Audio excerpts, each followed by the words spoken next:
Hello everyone, my name is Mulundano Machia. I am the current editor of the Headspace series, and usually I would be on a video, but for a lot of reasons that are a bit too lengthy to explain as of now, I opted to do an audio this time.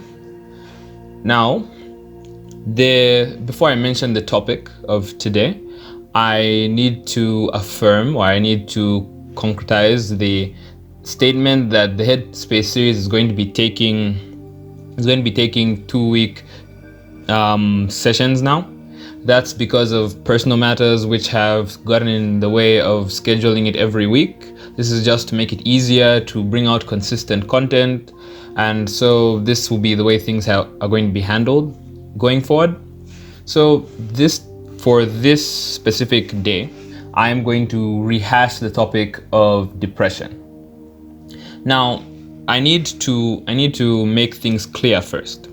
Most people, at least in our day and age, use the word depression and depressed loosely, when in actuality, by definition, it is a serious mental illness that can negatively affect how you feel, how you work, how you relate to others. There are emotional and physical problems which can come from depression, and it needs to be diagnosed. I need to state this heavily. This needs to be put down clearly. We misuse the term depression and depressed quite a lot, especially as younger people, to mean any bout of sadness. The truth of the matter is, all of us do get sad, and all of us do have days when we're sadder than the day before. But that can't be categorically defined as depression, because in all honesty, somebody who is suffering from depression has a legitimate medical illness, and it's something that should be and can be, emphasis on can be, treated. All right? And to list out a few of the symptoms of depression, it is continuously feeling sad, having a depressed mood, a loss of interest or pleasure in activities once enjoyed, apathy, changes in appetite, either loss in appetite or gain in appetite leading to overeating, sleeping problems, loss of energy and increased fatigue,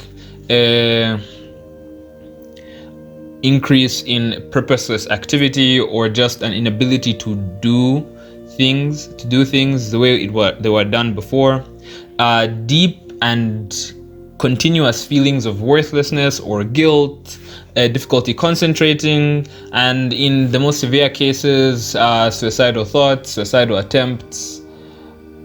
Now, I could go into the heavy science of all of this. I could go into the hormone balances and the whatnot and the reason why specific things happen, but what I wanted to talk about is a side of depression which isn't brought out really often, and that is the apathy that comes with depression. Usually when people think of depression, they think of the intense sadness or the feelings of guilt, but very few people concentrate on the apathy. You see, one of the major symptoms of depression is a loss in interest of the things that you love doing. You end up feeling like these things aren't as important or don't matter as much, and most of us condemn a good deal of people suffering from depression and call it lethargy or laziness. They call it something that isn't what it is. When I think of depression, or when I think of how it affects people, I view it as the great thief. It steals the motivation and the strength that was in vibrant people who wanted to do those things, and it leaves them emptied out. And I personally think that's very, very unfair. I could talk about my own experiences talking to people who have had depression, seeing people go through it. I could talk about some of the things which were as a result of my own epilepsy at the time. But what I need to emphasize is that when you're going through depression, it should never be viewed as you are just lazy, or you don't want to do things, or you don't want to care anymore. It's not like that. This actually and seriously happens to people. They lose the strength or the will to do something that they were so invested in before, because the weight of that feeling, the strength of that illness against them, is making them feel like it doesn't have purpose anymore, it doesn't have value anymore. And most of us stigmatize this part of depression especially let's say in our culture, as just not having a work ethic or not wanting to work or not desiring to work. People who get afflicted by depression or people who experience this mental illness don't want to be worthless members of society. They don't want to be any of those misnomers that are put on them. They don't want to be any of those things that aren't even accurate to the people that they are. It's not even a desire. It's just as you go deeper and deeper into this mental illness, you find yourself unable to relate, unable to come forward, and unable to find value in the things that mean so much to you before, because in the end you end up questioning the point of it, or the reason why you're doing it, or if it will actually make you happy, or if all your efforts will mean anything in the long run. If I can speak from personal experience, doing the Headspace series for such for such a long time, or for this amount of time that I have been doing it, there have been a lot of moments when I have questioned the worth of it, or whether it is valuable, or whether I am doing something, and I found myself falling into a state of apathy towards it, because I feel, alright, maybe it isn't as valuable, maybe I'm not doing anything worthwhile, and I am not even afflicted by depression. I haven't been diagnosed with depression. What more somebody who has been, where the apathy is an active symptom of the mental illness they're experiencing. The thing I need to encourage most people to do is to understand. We give so much understanding when somebody has a disease we all commonly know, let's say influenza. We are completely understanding, but when it comes to a mental illness, we, especially in our culture, deride the person. We claim they want attention, or they are seeking out a way out of work, or they are trying actively not to be a participant in society, when that isn't the case. I've seen so many people's strength stolen from them by this thief I call depression, and it's not fair to them for us to look at them that way. Now on to the flip side of the people who experience depression, right? Because I like to talk about things from one side to the other. It's okay to be human.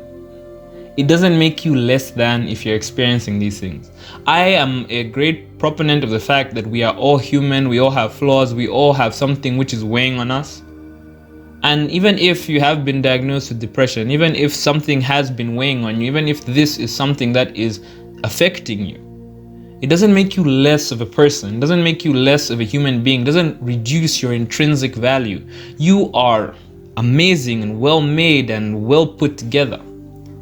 I like telling the people that I know that we as human beings are a complex system of atoms and molecules and whatnot, and we are consistently trying to keep ourselves together.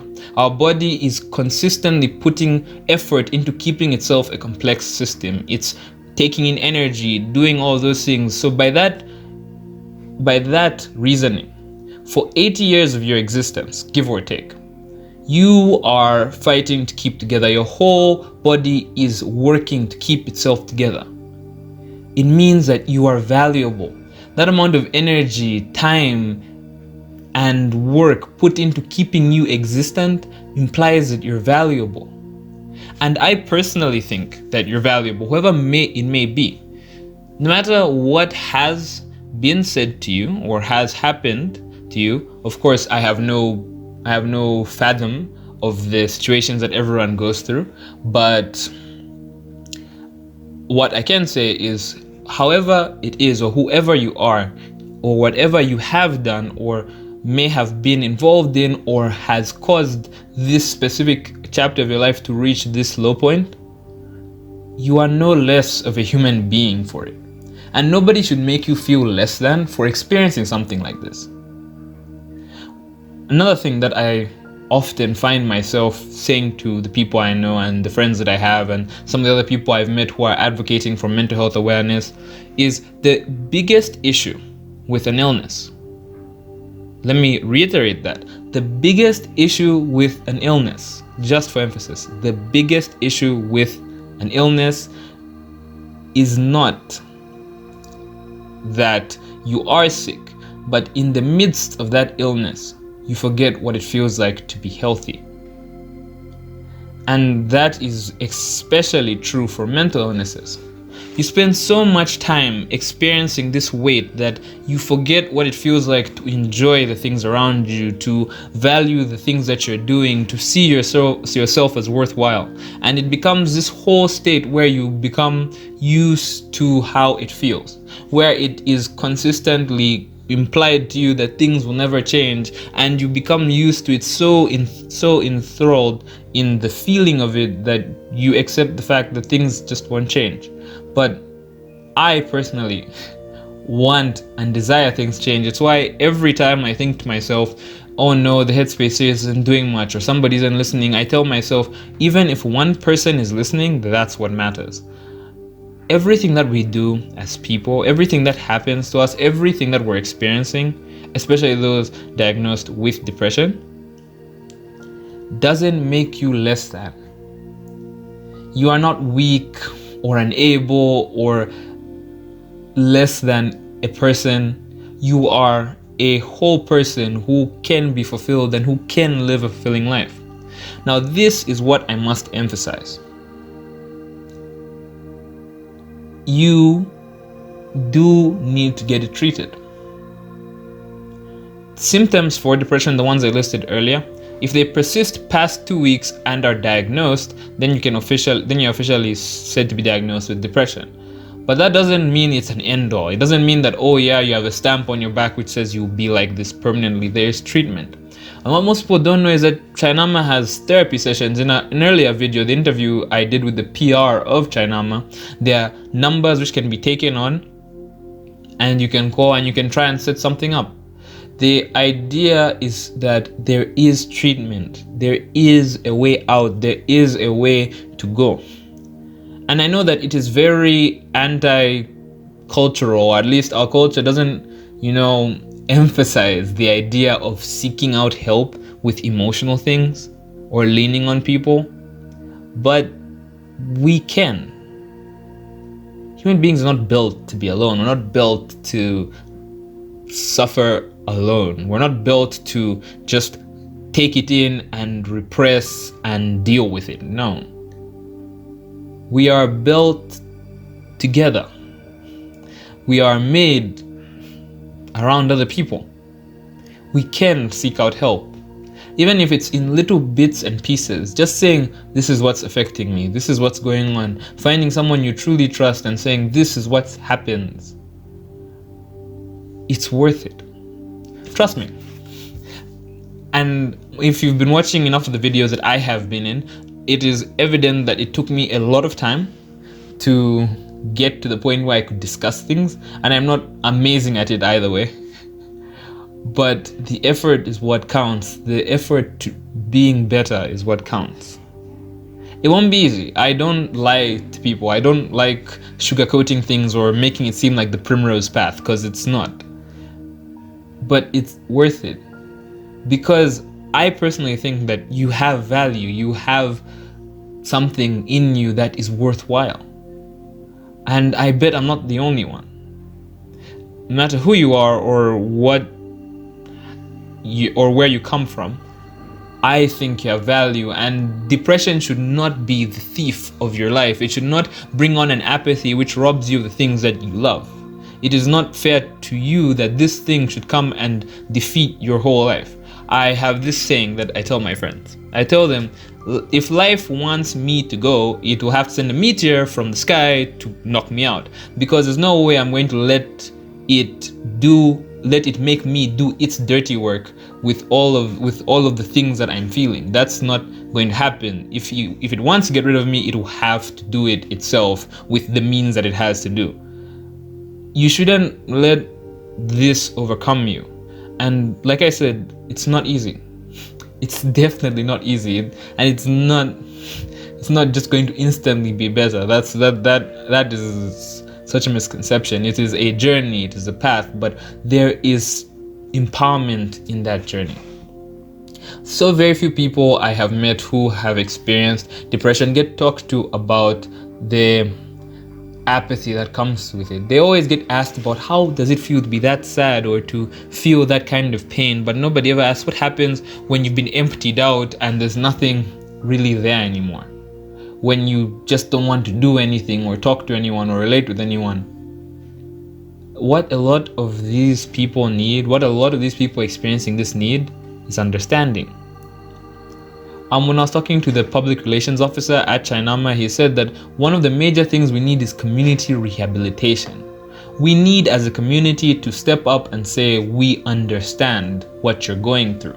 This is a legitimate illness with physical repercussions, with things that could endanger your life, which is very true.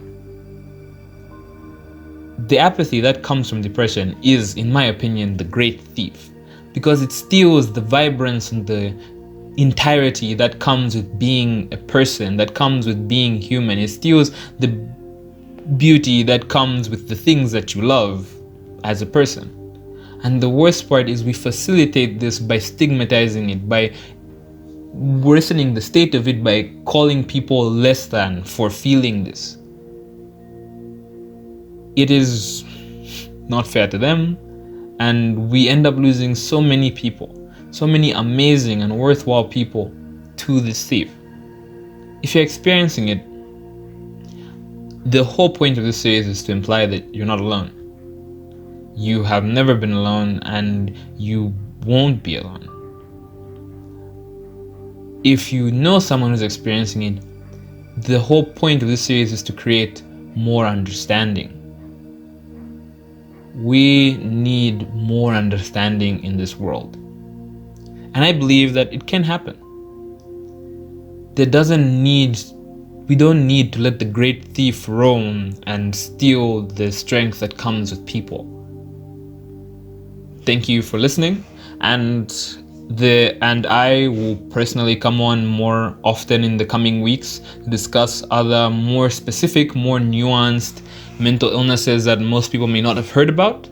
I want this to double as an information session and as an opening board for people to talk. So thank you for listening, and I hope you have a good day.